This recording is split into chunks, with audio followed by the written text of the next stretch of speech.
Dear students, welcome back to this virtual class. Now we'll start features of Indian economy on the eve of independence. Features of Indian economy on the eve of independence. First features is that stagnant economy.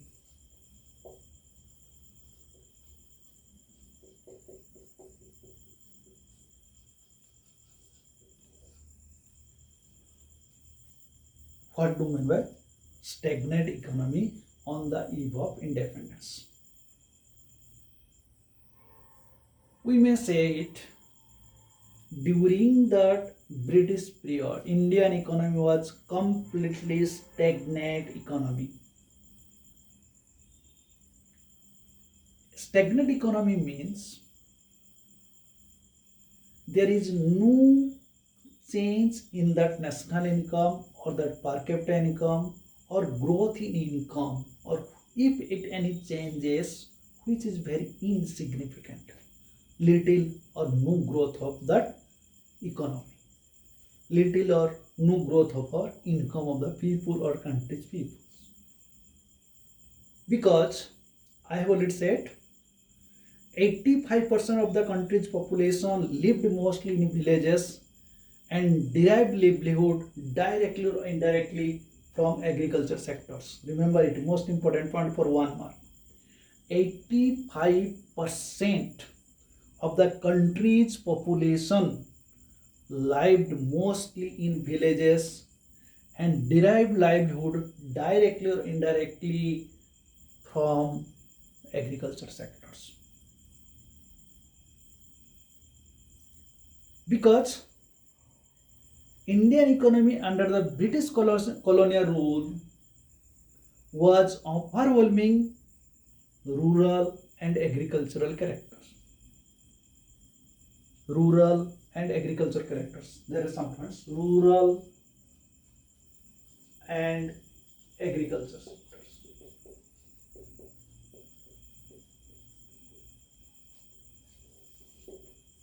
%85 of the total population during the British period, they were dependent on that agriculture sectors. That is the second point, 85%. Even with this large proportion of population engaged in agriculture sector, the country was not self-sufficient in food and raw materials for industries. It means if we will establish more and more industry, we need that more and more raw materials. That raw materials were not sufficient. That is why that economy was that not in the proper process or the proper growth of an economy. So main reason of the stagnant of that agriculture sector, that time there was the Zamindar system or three-tier system. One is the government, another is that Zamindar, and another is that tenants or that peasants, farmers, sharecroppers, etc. So it means the land settlement system, the most important reason for that stagnation in agriculture sector was that introduction of that Zamindar systems. Zamindar system by that colonial governments. Zamindar systems by that colonial governments. I have already explained what do mean by that colonial governments. So during this colonial government or during this Britishers rule through the colonial systems, profits accruing out of the agriculture sector went to the Zamindar in the form of rent, or at present we are saying the rent, lagan, that time we are using. You have already seen that movie, that is the Lagan picture. You know that what do you mean Lagan.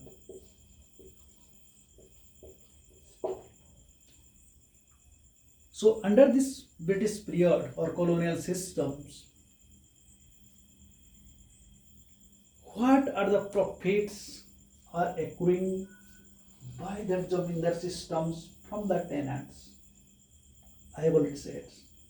So all that profit goes to the zamindar pockets. All that profits were going to the zamindar pockets. Or zamindar was giving that few percent to that government, that is the British governments. That is the British governments.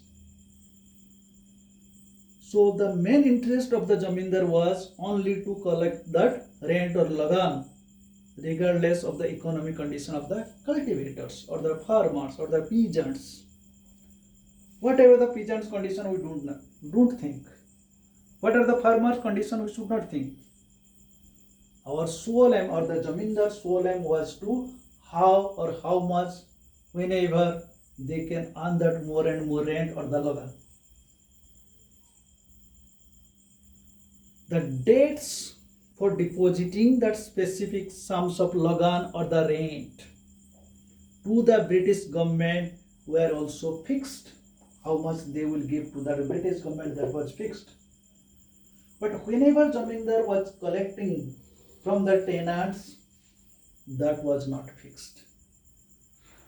And how much they are accruing the tenants, accruing that rent or the lagan, that much are so high at that time. So regardless the tenants or the farmers or the peasants or the sharecroppers, we can say that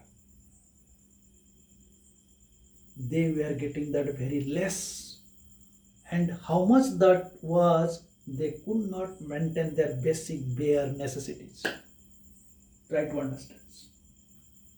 So even if they could not maintain their land to cultivate that properly, likewise at present we are using that different kinds of seeds, that is called that high yielding variety of seeds, fertilizers, pesticides, insecticides, proper irrigation facilities. That time there was nothing for that farmers, so how they will produce that outputs? So the dates for depositing that specific sums of lagan to the British government, although we are fixed, but zamindar, whatever they were collecting from the tenants or the peasants, that was not fixed. And after giving to the British government, what are the residual portions of lagan or the rent of the zamindar? The zamindar groups of the people, they were enjoyed and they were their life we are becoming that very luxurious ways. So the zamindars and then colonial governments did nothing to improve the condition of that agriculture sectors or to the farmers. British governments collect the revenue from zamindar. Zamindar enjoyed the life in the luxurious ways.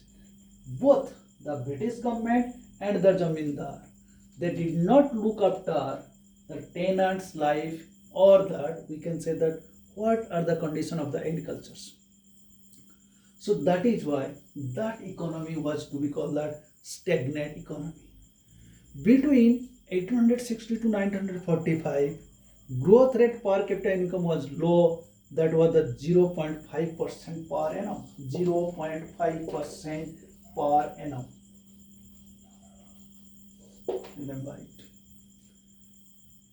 That is that in between that 1860 to 1955.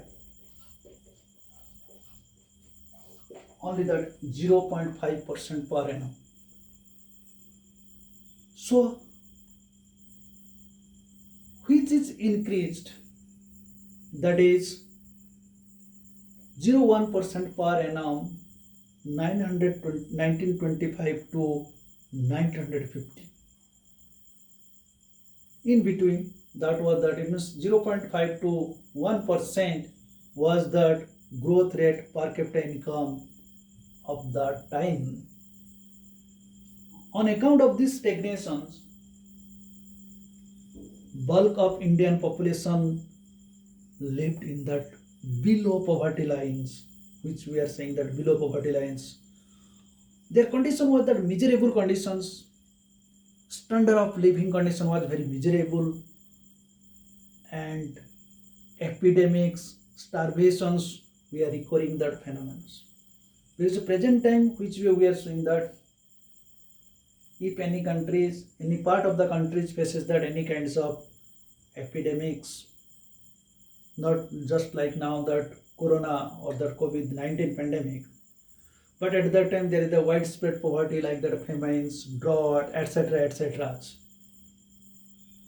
So we can at present time shifted that product from one place to another places through that railways or different kinds of means of the transportation and the communication facilities which are available presently. That time that facilities were not available. So that the standard of living of the people remained miserable that time.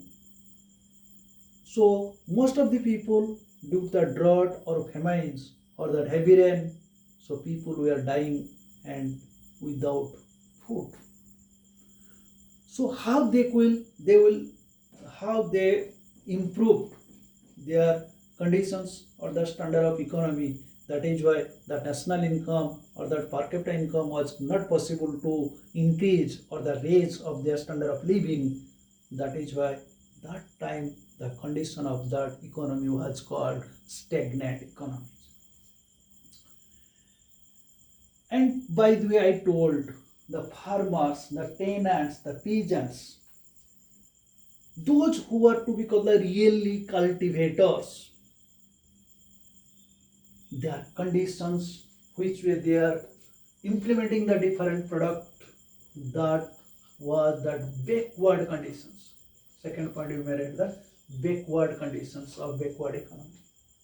It means Indian economy on the eve of independence, per capita income is very low, or it is estimated that some extent, I may measure that very low during that 13 rupees, 23 rupees like this, or some extent that when India got her freedom, at that time the per capita income was that only rupees 230 per capita income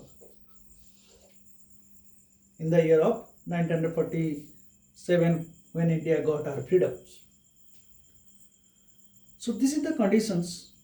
So whenever that income of the people is very less, only 2000 rupees per annum yearly, imagine yourself. With regard to this less per capita income, how these tenants groups of the farmers or the peasants or the sharecroppers, they will maintain their land. How they will maintain?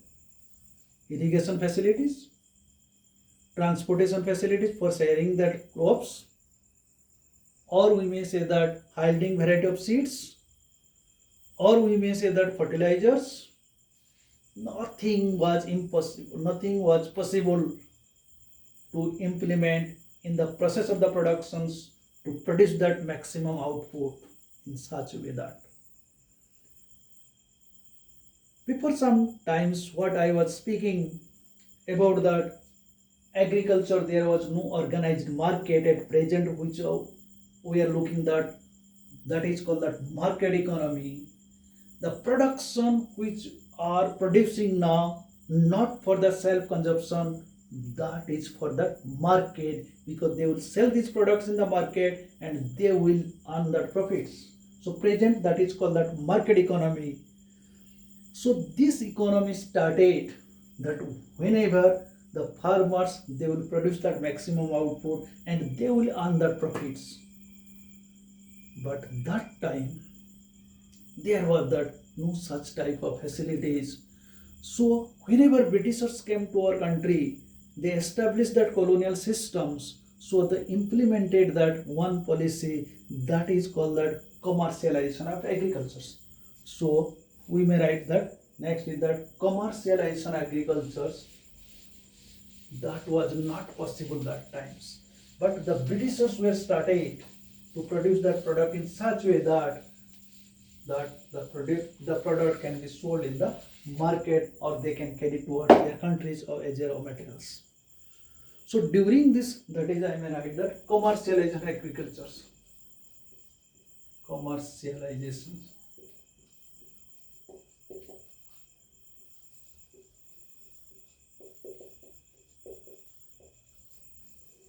What do you mean by commercialization agriculture?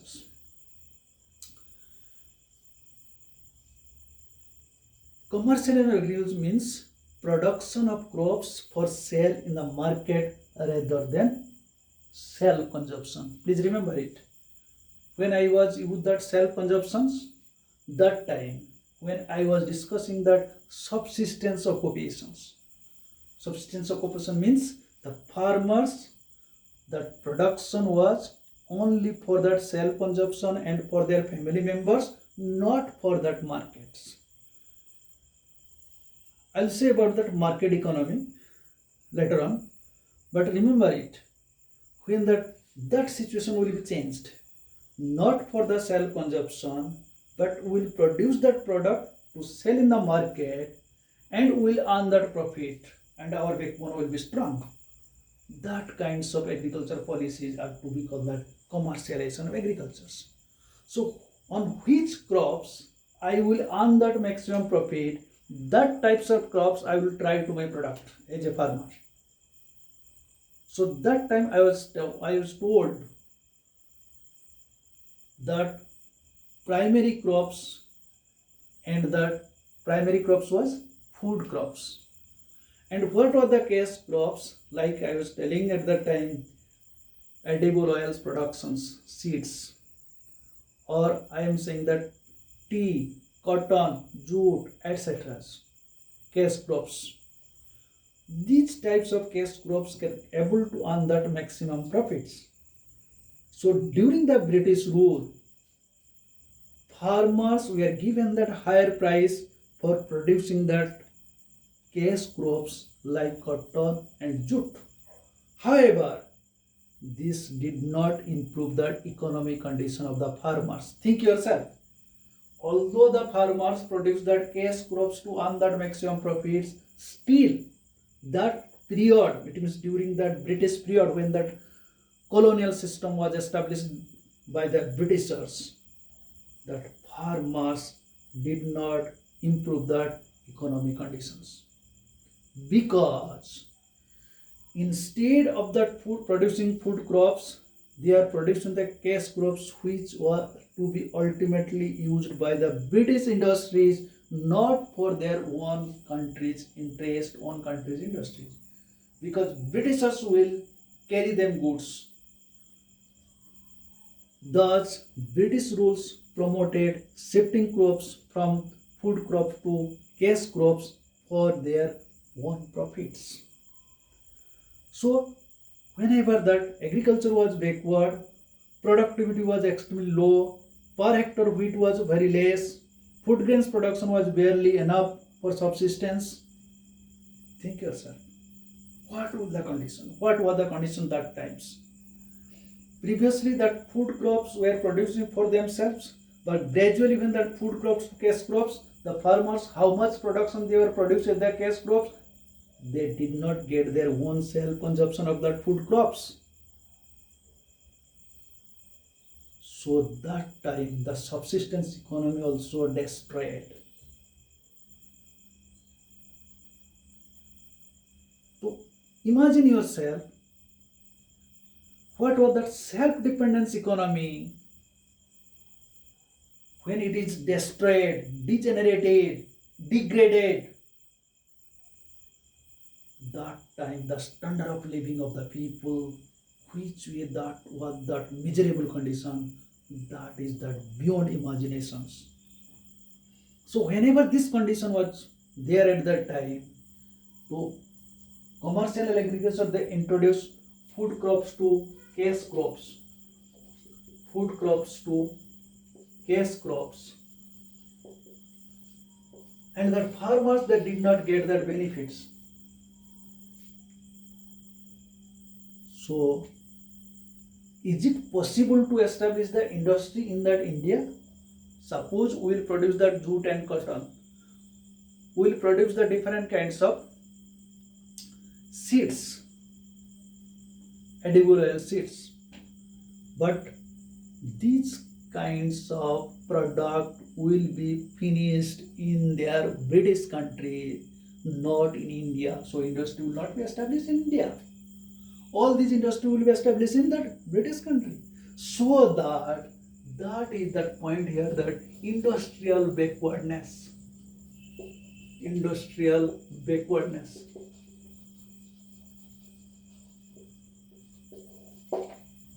Industrial backwardness. There was the virtual lack of basic and heavy industry in the country. Production of machine was almost negligible. Where we will get that machine to produce that products.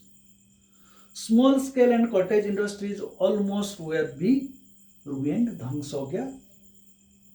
For the bulk of its capital goods requirement, the Indian industry was dependent upon the imports from the Britain.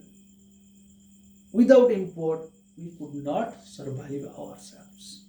So it means our self-dependent, self-sustained of economy was to be destroyed under the British rule. What was the objective of the Britishers? To destroy that Indian economic conditions. They were gradually succeed accordingly. That is why you can say that features of the Indian economy on the independence, effects to that poverty to more and more poverty. So we can say that point, rampant poverties.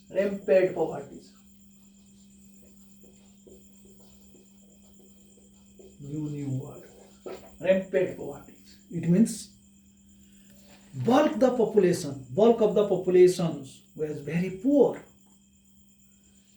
Self-sustenance economies to taken to our in that is the fastest economy. भूखे रहना है, हम product करेंगे, हम खाएंगे नहीं, दूसरा आके ले जाएंगे हमारे देश से.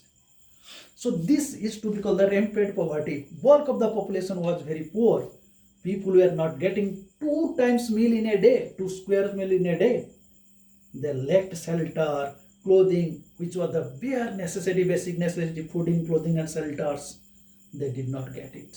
So that is to be called that widespread poverty, widespread unemployment, illiteracy. That was the spread out all the countries, so that people suffer that without food, without clothes, without shelter, that kinds of poverties, bulk of the people suffer. That is to be called that rampant poverties.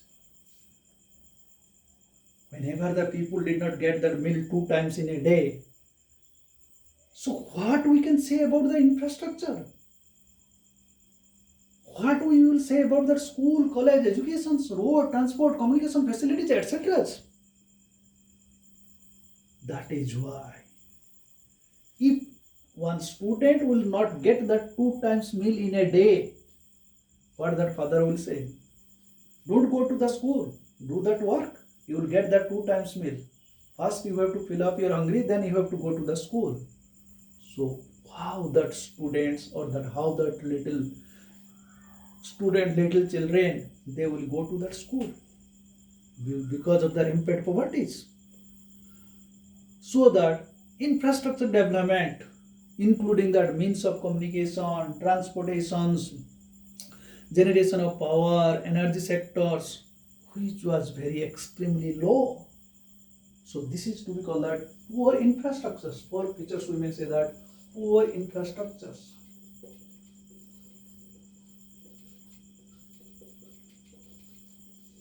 Poor infrastructures. This is called that vicious circle of poverties. I will explain in detail what do you mean vicious circle of poverties. So whenever the goods are not available, we could not get that rice or wheat of our country to survive ourselves. What we will do? Naturally, if the suppose present time we are facing that COVID-19 pandemic, our country could not introduce the different vaccines. So what we will do for survive ourselves? We will import that vaccine from the foreign countries. How much currencies we have to pay? First we have to take our life. Similarly, that time we import even of other food productions.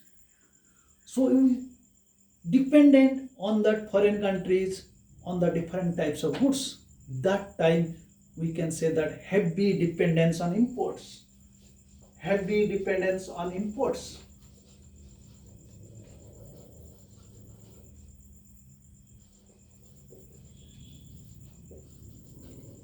Heavy dependence on imports. It means what is the bare necessity goods that will depend on that foreign country. Industry तो बहुत दूर की बात है. Industry establish करने के हमको machine चाहिए. दैट मशीन ऑल्सो भी was not possible to made in our country. That machine was also important. The country had to depend on that imports of that essential goods like food. We are also depending, like machine, any kinds of other equipment of the production, what we require for the production of that any kinds of finished goods. Armed forces of the country also depended heavily on the foreign imports. Most of the defense equipments. Still also we are depending the defense equipments from the different foreign countries. We are importing this. Besides this, several consumer goods like that sewing machine, medicine, kerosene oil, bicycles, all these items are to be imported from the abroad. Think yourself, what are the condition of our country during the British period and what is the condition of the latest? So that was system which was to be called that brain drain. At present also we are facing the different brain drain.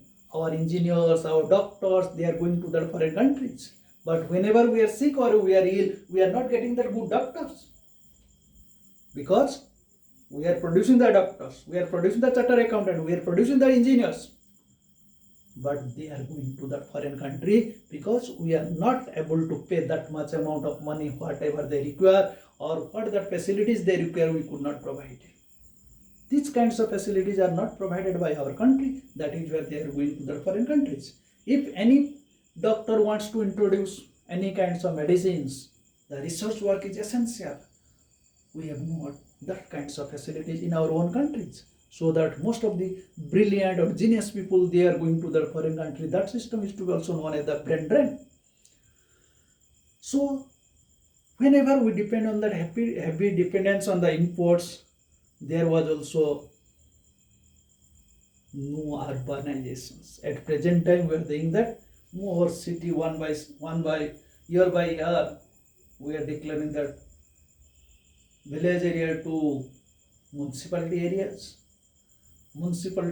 to another cities area, stage by stage we are discussing. That time there is no these kinds of facilities we are not providing. So city will be declared when? As per the population, as per the facilities, but that time there is no such condition. So that time also we may say that there is a limited urbanizations. So many factors if we will discuss, there are so many factors which affects to our Indian economy under the British rules. So that should be in our discussions. So we may say that limited urbanization. Next is that limited urbanizations. Limited urbanization.